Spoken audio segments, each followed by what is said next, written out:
जरा चुकीचेच वाटते ना, एकादशी आणि दुप्पट खाशी. हिंदू धर्मात एकादशी हा दिवस फार पवित्र मानला जातो. हा दिवस भगवंताच्या भक्तीसाठी अर्पण केला जातो. शरीर आणि मनाची शुद्धी यासाठी उपवास केले जातात. पचनास हलका आणि सात्विक आहार घेतला जातो. सोप्या भाषेत सांगते, उपवास म्हणजे शरीराला पचनक्रियेला दिलेली विश्रांती. शरीर डिटॉक्स होते, शरीरातील साखर कोलेस्ट्रॉल नियंत्रित येते, मन स्थिर आणि एकाग्र होतं. आत्मनियंत्रणाची सवयही लागते, म्हणून हे उपवास केले जातात.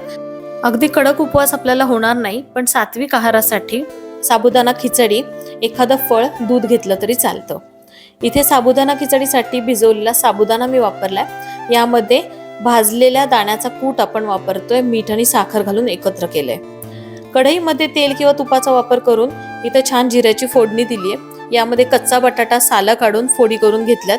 बटाटा आपल्याला चांगला परतून घ्यायचा आहे, शिजवून घ्यायचा आहे. बटाटा शिजला की यामध्ये आपण आवडीनुसार मिरच्यांचे तुकडे घालतोय.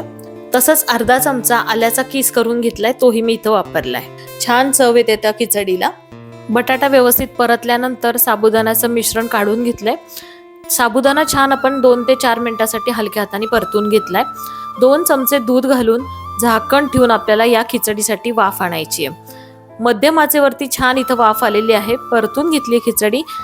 मस्त थोडी झणझणीत, चविष्ट आणि सात्विक आपली साबुदाणा खिचडी तयार झाली आहे. शेवटी लिंबाचा रस हा हवाच. चॅनलवर नवीन असाल तर सबस्क्राईब करा, इन्स्टा पेज फॉलो करा. रामकृष्ण हरी. शुभ एकादशी.